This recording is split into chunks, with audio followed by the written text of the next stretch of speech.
She begged to stay, and he said nothing, not because he didn't care, but because he didn't have to say a word. His silence wasn't emptiness, it was a presence.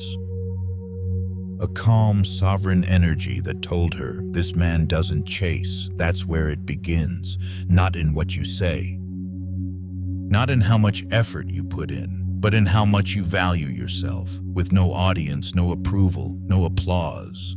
Some men get attention. Others get remembered, and the ones who are remembered don't run after anyone. Maybe you've been on the other side of that story.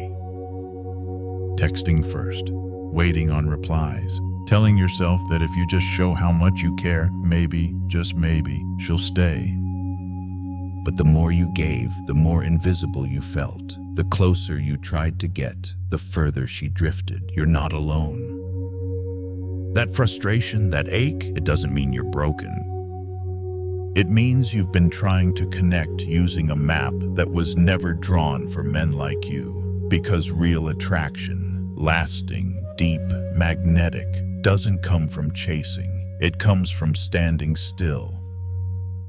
From becoming the kind of man who doesn't ask for attention, but commands presence without saying a word. In this video, I'm not going to give you games or gimmicks. This isn't about tricking anyone into wanting you. It's about remembering the strength you've always had and learning to lead with it, not apologize for it. You'll learn 7 Machiavellian secrets, not to become cold, not to become cruel, but to become clear, to stop being the one who overcompensates and start becoming the one she can't ignore. This is about building quiet power, about returning to the version of you that doesn't beg for love because he already knows his worth.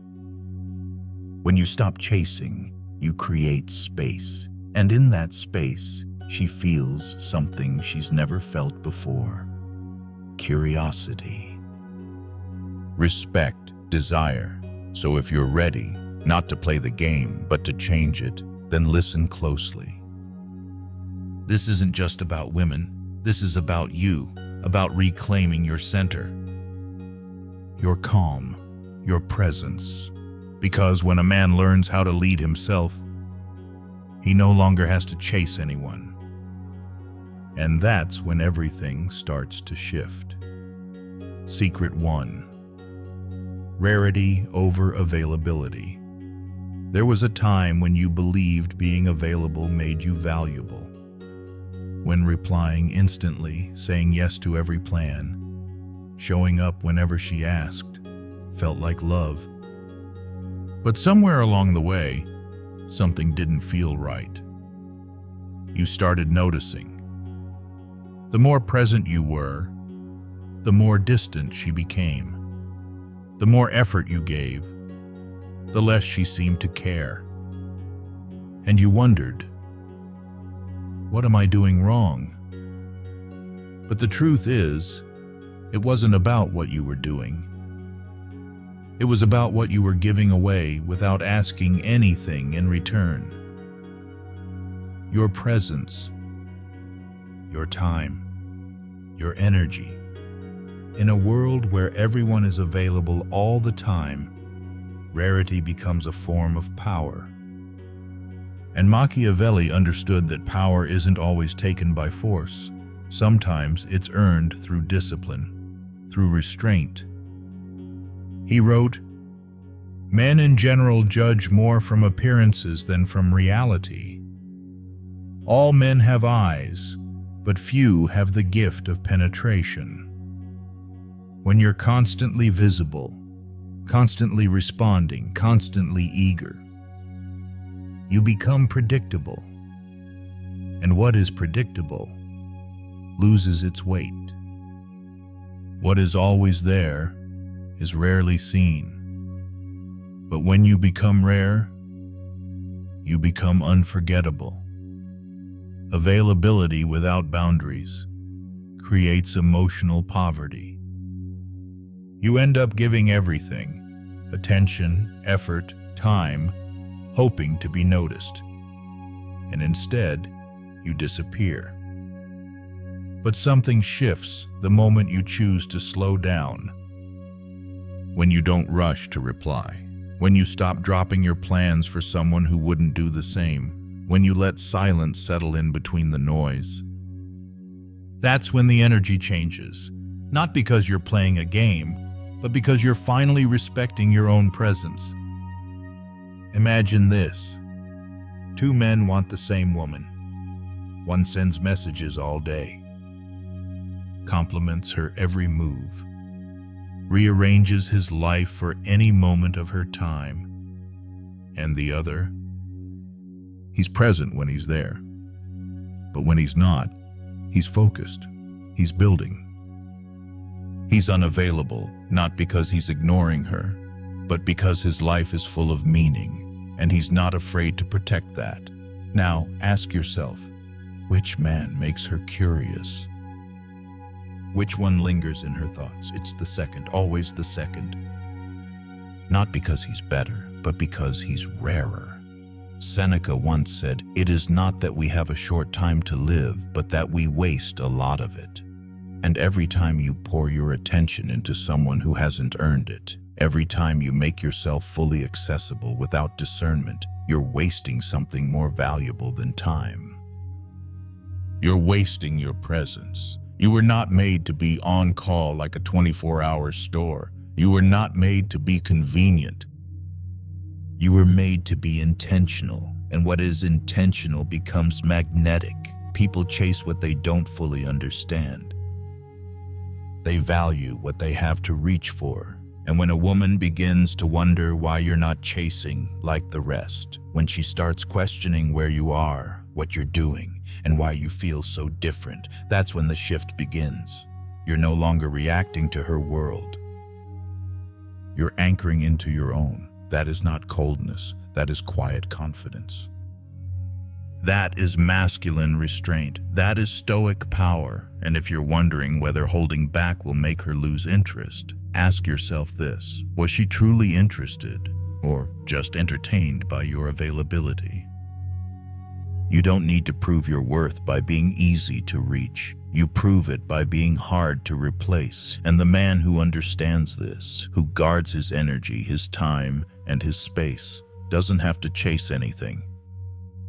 Because his absence speaks louder than the presence of 1,000 men who never stop talking.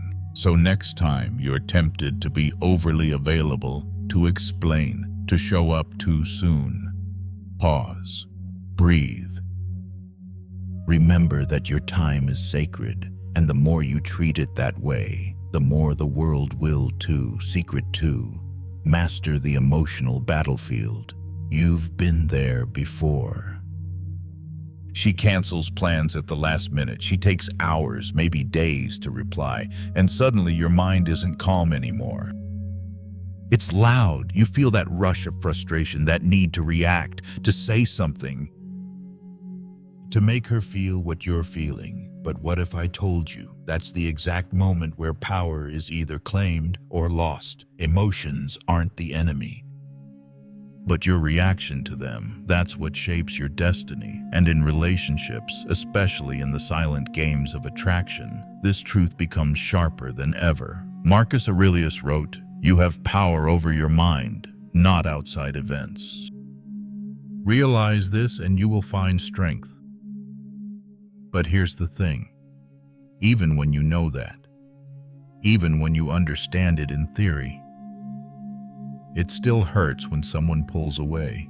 It still triggers that ache when you feel ignored. And that's okay. It means you care. It means you're human. But caring doesn't mean collapsing. Being emotionally invested doesn't mean being emotionally enslaved.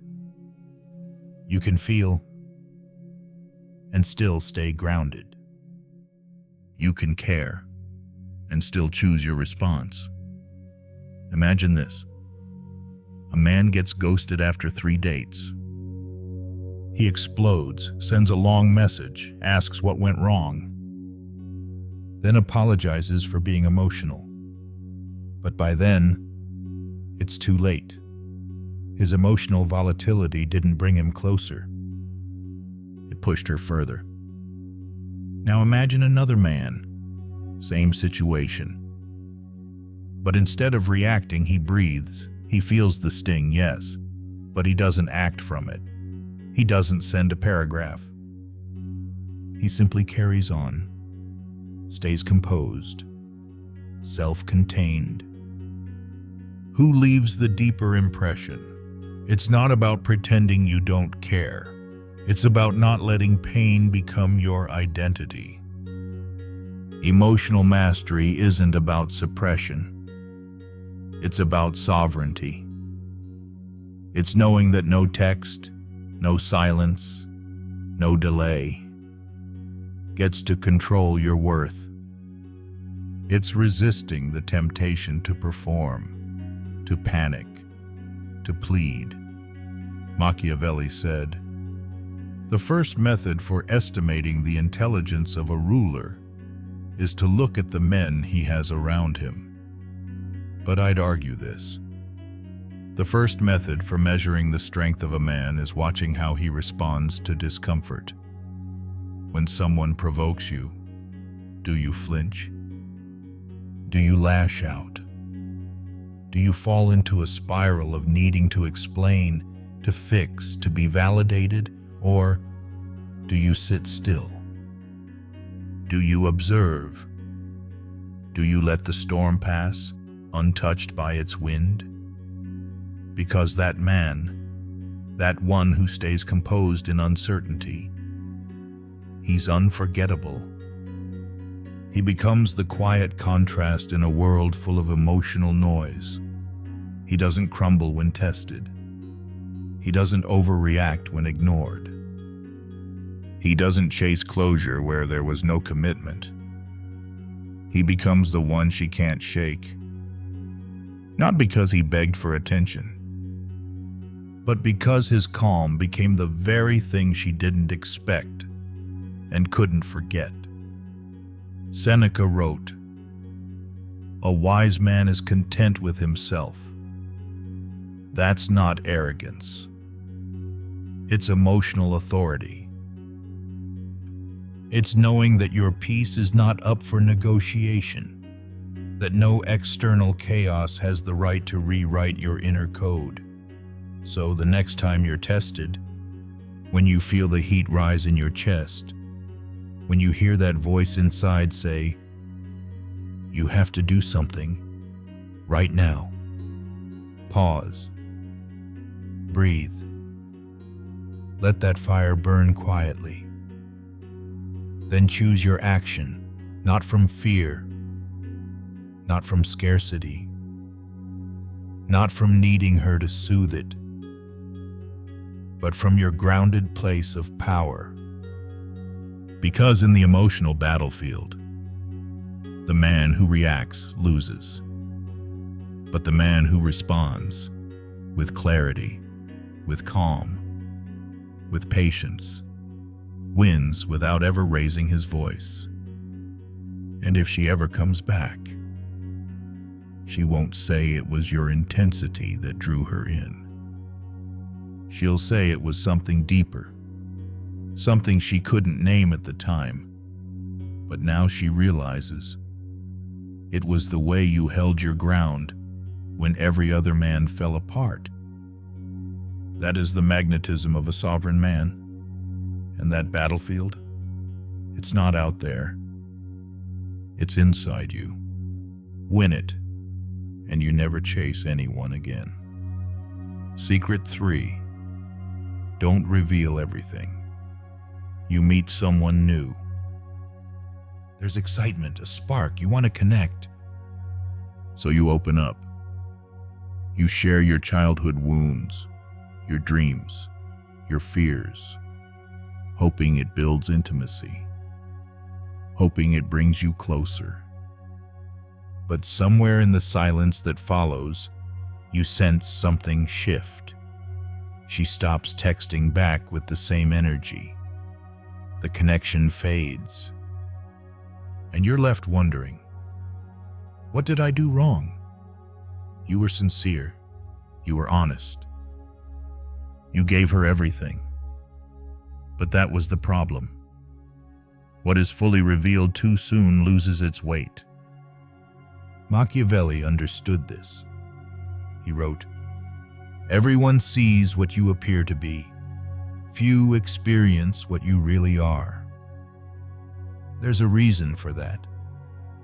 Power doesn't parade itself. It lets others wonder. You don't need to be a mystery to be manipulative, but you do need to be discerning to be magnetic. A man who tells his whole story in the first chapter gives away the ending before she's had a reason to keep reading. And it's not because you're not worthy. It's because you've removed the curiosity that makes emotional investment possible. Think about the books that stay with you. They don't lay everything bare in the first few pages. They unfold slowly. They give you just enough to stay intrigued, just enough to want more. Now think about how many men you've seen do the opposite, oversharing on the first date, explaining every past heartbreak, disclosing every goal, fear, or failure before even asking if the other person has earned that level of access. What they think builds closeness actually creates emotional fatigue. Because when nothing is held back, there's nothing left to seek. You are not obligated to pour yourself out just to be understood. You don't need to tell your whole life story to be seen. Let her earn each piece, not as a game, but as an act of self-respect. Marcus Aurelius wrote, "The soul becomes dyed with the color of its thoughts." And when your thoughts are rooted in scarcity, believing you must prove your worth by overexposing yourself, you give away the sacred parts of you like loose change. But you are not a man who begs to be understood. You are a man who speaks less, but speaks with depth. You offer moments that invite curiosity, not performances that beg for validation. There is power in what you withhold. Not because you're hiding, but because you're choosing. You're choosing when to open, to whom, and how much. You're not here to be mysterious for the sake of games, but to protect your emotional energy from being wasted on someone who isn't ready to hold it. Imagine two men. One talks endlessly, tells her everything from the start. The other listens, asks questions, shares glimpses, a strange hobby, a bold ambition, enough to spark intrigue, not enough to end the story. Which man stays in her mind long after the conversation ends? Which one does she wonder about the next day? It's not about pretending, it's about pacing. A Stoic knows that truth revealed at the right time is more powerful than truth shouted at once. You don't need to be dramatic to be profound. You don't need to be loud to be heard. You just need to know when to speak and when to let the mystery do the speaking for you. So next time you're tempted to overshare, pause, not because your story isn't beautiful, but because it deserves to unfold in the hands of someone who's ready to hold it with care. One chapter at a time, let her wonder, let her lean in. Because when you don't reveal everything, you become the kind of man who's never forgotten. Not because of what you said, but because of what she still hasn't figured out. And that mystery, held with grace, is power in its purest form. Secret 4. Set boundaries, then enforce them. There's a quiet kind of pain that comes from being too patient, too forgiving, too willing to let things slide just to keep someone close. You tell yourself you're being kind. You tell yourself you're choosing peace. But deep down, you know, you're abandoning yourself to avoid being abandoned. And here's the truth. You don't lose people by setting boundaries. You lose the ones who were only there because you had none. Machiavelli once wrote, "It is better to be feared than loved, if you cannot be both." And though it may sound harsh, what he meant was this: respect must come before affection. If they love you but don't respect you, their love will wither the moment you stop pleasing them. Your boundaries are not walls. They are doors with locks. You decide who enters, how long they stay, and under what terms. But a boundary is meaningless unless it is enforced. A line you draw and then erase at the first sign of discomfort is not a boundary. It's a suggestion, and suggestions don't protect your dignity. They invite it to be tested. Think about the last time someone crossed a line with you. Maybe she canceled on you last minute. Again. Maybe she made a disrespectful comment in front of others and brushed it off as a joke. Maybe she flirted openly with someone else just to see how you'd react, and you stayed quiet. You smiled. You didn't want to seem sensitive. You didn't want to mess things up, but it did mess something up. Not the relationship, your self-respect. Marcus Aurelius said, "If it is not right, do not do it. If it is not true, do not say it." And I would add, if it does not feel right, do not tolerate it. You can be calm, you can be kind, but you must be clear. You're not here to be agreeable. You're here to be aligned with your own values. A woman cannot admire a man she can walk all over. She may enjoy the power at first, but in the long run, she will lose attraction for the man who cannot say no. Picture this. Two men face the same situation. She cancels a date an hour before. One shrugs it off, rearranges his night, sends her sweet texts anyway. The other replies calmly, "I understand, but my time matters too. Let's reschedule another time when it's more certain." Which man earns her respect? Which one does she start to see differently? Boundaries teach others how to treat you, and every time you stay silent in the face of disrespect, you teach her that you will tolerate anything as long as she doesn't leave. But here's what you may not realize. When you finally stand up, speak clearly, and protect your standards, she doesn't walk away. She leans in because she finally sees something solid in you, something rare. A spine in a world full of softness. Seneca wrote, "No man is more unhappy than he who never faces adversity, for he is not permitted to prove himself." And it's true here too. It's in these moments, when you choose discomfort over silence, that you prove to yourself who you really are. Not a man who bends until he breaks, not a man who trades his voice for her presence, but a man who can be calm and still firm, still clear, still anchored in his values. A man with boundaries doesn't push people away. He attracts the right ones because his respect for himself sets the tone for how the world treats him. So the next time something doesn't sit right, don't swallow it, don't smile through it, speak. Gently, firmly, you don't have to argue. You don't have to lecture, you simply draw the line, and more importantly, you keep it there. And if she crosses it again, you don't punish her. You walk, not to make a point, but because you have one. You are not available for anything that costs your dignity. That's not ego. That's alignment, that's self-respect, and that's a boundary she will remember long after every other man disappeared into his own silence. So draw the line, stand by it, and watch how much more you are respected, not just by her, but by the man you see in the mirror. Secret 5. Don't chase her. Make her chase you. You've been told that effort equals results. That if you want her to stay, you should try harder, show more interest, give more of yourself. But if you've ever lived that story, you know the truth. The more you chased, the more she pulled away.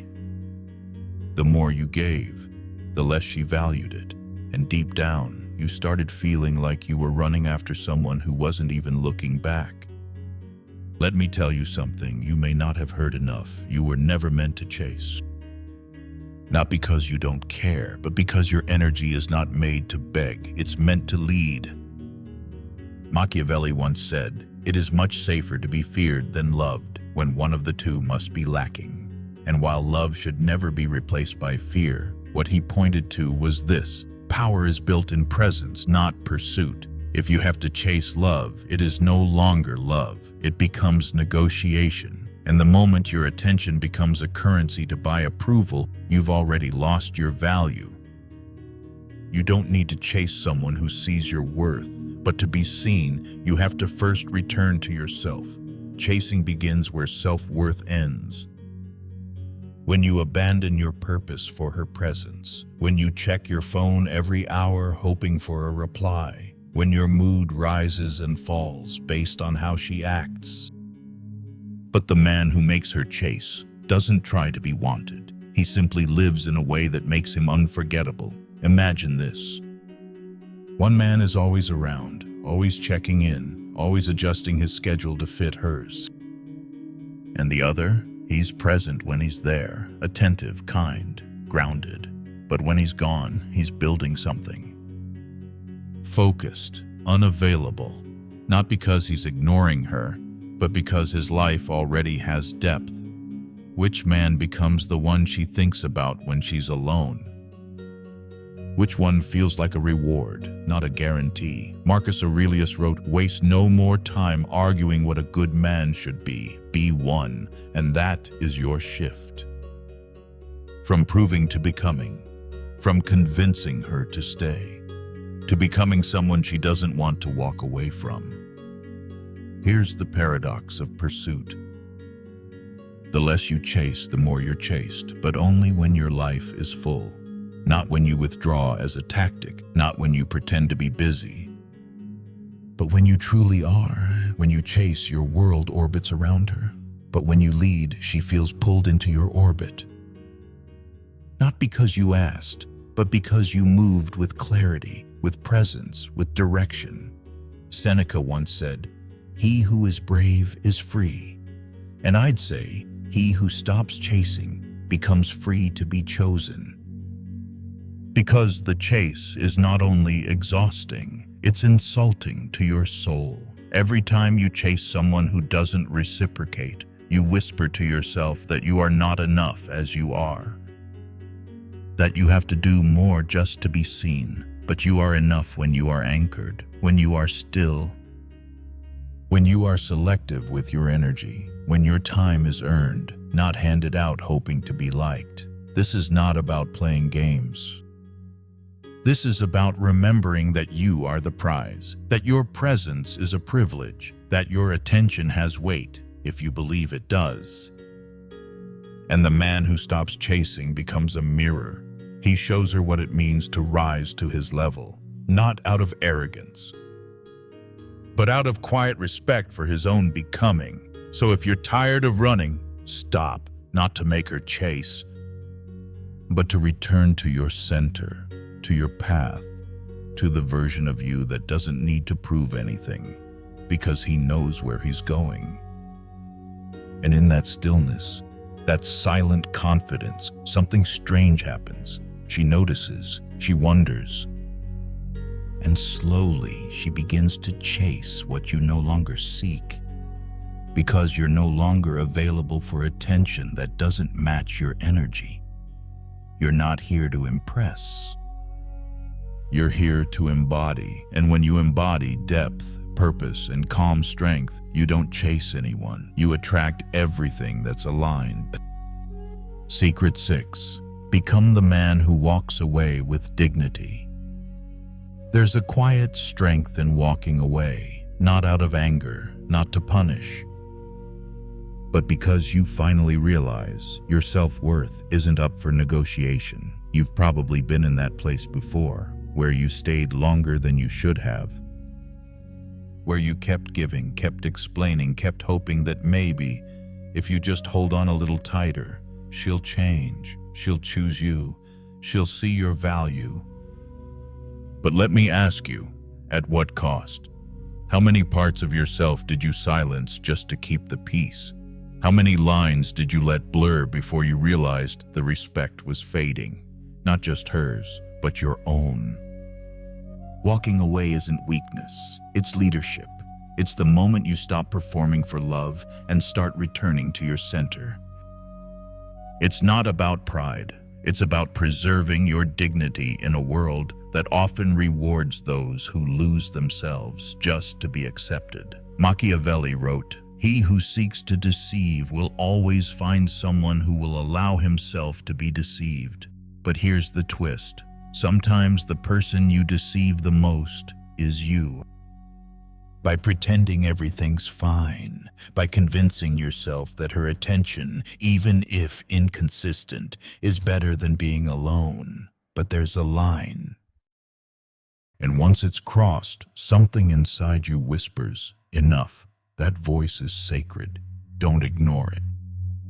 Because the man who can walk away calmly, without slamming doors, without proving a point, is rare. He's not trying to be chaste. He's not trying to look strong.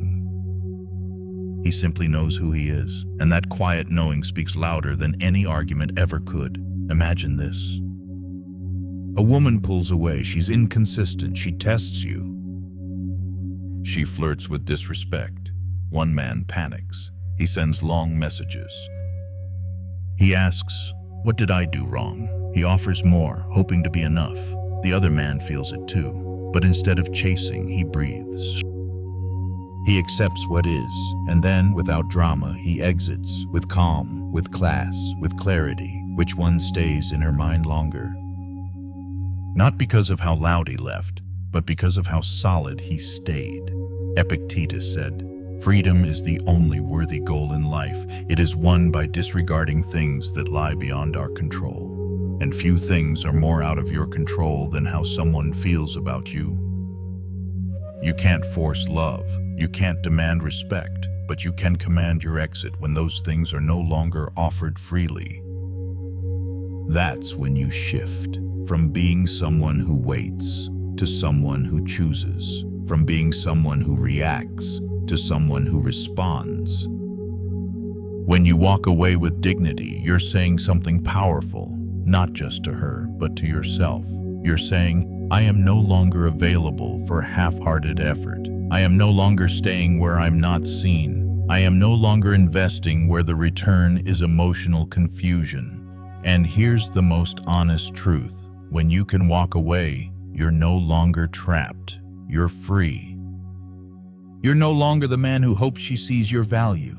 You become the man who knows it, quietly, completely, and ironically. That's when she often starts to feel something she never expected: regret. Curiosity, a desire to return, not because you begged, but because you didn't. You respected yourself when it would have been easier to shrink. You chose strength over scarcity, stillness over chaos. And that energy, that centered presence, lingers far longer than any words ever could. So if the time comes when you feel the distance growing, when you know deep down that staying is costing you too much, don't flinch. Don't justify, don't chase, stand up. Straighten your back and walk with quiet dignity, not because she needs to see it, but because you do, because the man who knows when to walk never has to beg to be respected again. Secret 7. Reclaim your sovereignty. There's a quiet moment in every man's life where he realizes something's been slipping away. Not his money, not his time, but something far more sacred, his sovereignty. You lose it slowly. Every time you say yes when you mean no. Every time you shift your schedule, your priorities, your focus, just to maintain her interest.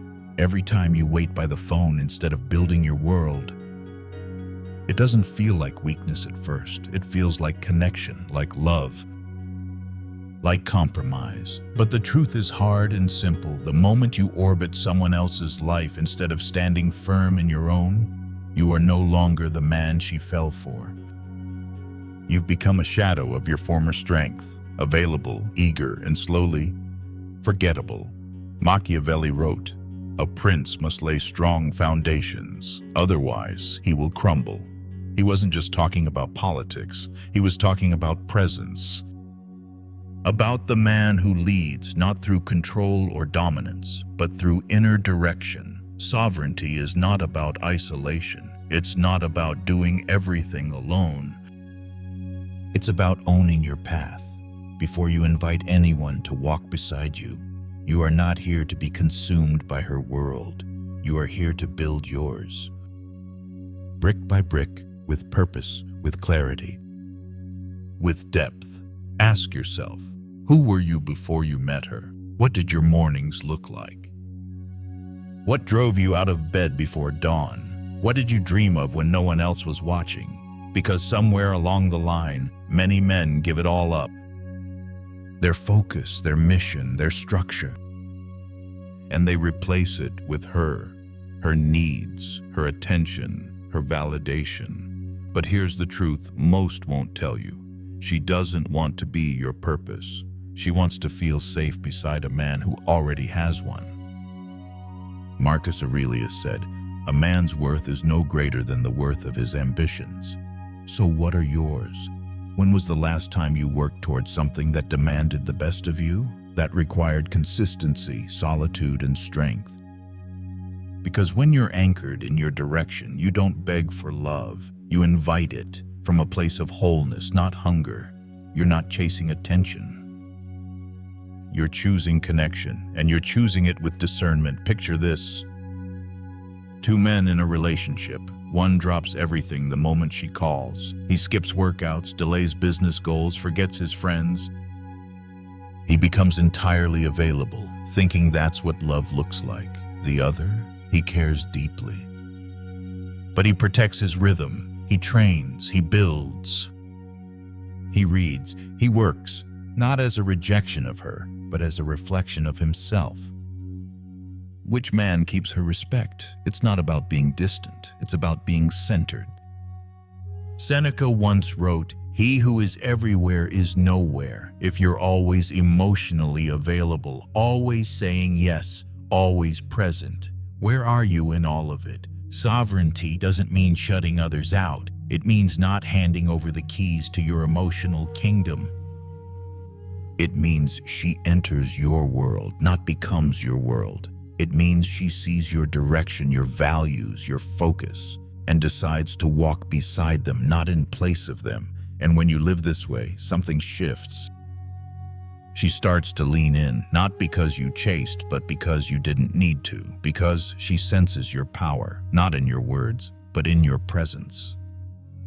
In your discipline, in your refusal to give up your mission for comfort. So if you've lost that edge, take it back. Start small, wake up earlier, say no when your body says no. Work toward a goal that has nothing to do with being liked. Read, build, move, breathe, and as you do, you'll feel it return. That silent fire, that inner throne no one can sit on but you, because a sovereign man doesn't wait to be chosen. He chooses where his time goes, where his energy flows, and who gets close enough to witness his world. And in doing so, he becomes the man who's not only admired, but deeply respected. And quietly unforgettable. Conclusion: the quiet power that changes everything. You've now seen what most men never realize. It's not the loud, performative gestures that earn her respect. It's the silence you hold with strength. It's your restraint, your focus. Your ability to walk away, not because you don't care, but because you refuse to lose yourself. You are not here to chase. You are here to become, to grow into a man whose life commands attention without asking for it. Because when you stop begging for love and start embodying value, something changes. The way you speak, the way you move, the way people respond to your presence, and most of all, the way you see yourself. You reclaim your sovereignty, and that's when she begins to lean in, not because you needed her, but because you reminded her of something rare. A man with direction, a man with dignity, a man who leads not by force, but by example. You've seen the 7 Machiavellian secrets that shift the entire dynamic of attraction. But more importantly, you've been reminded of who you are when you stop seeking approval and start living in alignment. Now it's your turn to move forward. Not chasing, not convincing, but choosing. Walking, building, And if this message stirred something in you, if you felt the truth between the words, then this space is for you. Subscribe to the Stoic Philosophy. This channel isn't about tricks or tactics. It's about timeless power.